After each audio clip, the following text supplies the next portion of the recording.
Hi guys. C-drama greets you. That night Jisheng and Han Ting lay on opposite sides of the bed, each lost in their thoughts.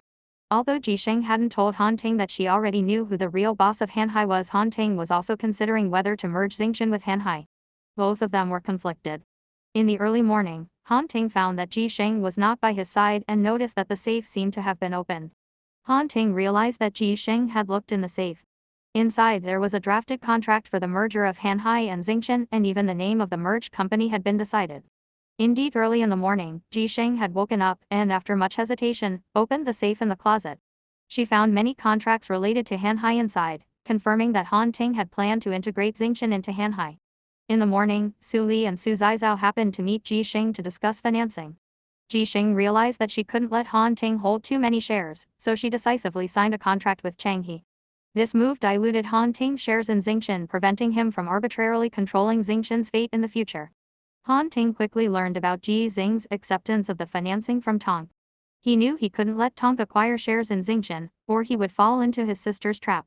If Tong entered Xingchen, he would be held accountable by the board, and his sister would use this as an excuse to oust him from the board.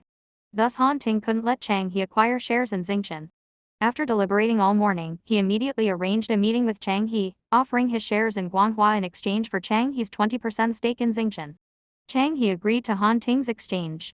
On one hand, Han Ting's shares in Guanghua were worth much more than those in Xingchen. On the other hand, Chang He liked Zheng De and knew she was still hung up on Han Ting. By transferring Han Ting's shares in Guanghua, he could also sever the connection between the two. In the evening, Jisheng hesitated but eventually returned to Han Ting's house. She got Han Ting's plans were flawed because Tong was now also a financier of Xingchen, so he couldn't pursue the merger anymore. Han Ting pointed out bluntly that Jisheng couldn't read people well. Tong's financing was due to Han Yuan's manipulations behind the scenes, all aimed at him.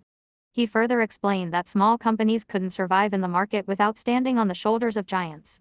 If it weren't for his investment, Xingchen wouldn't have sustained itself or achieved its current success.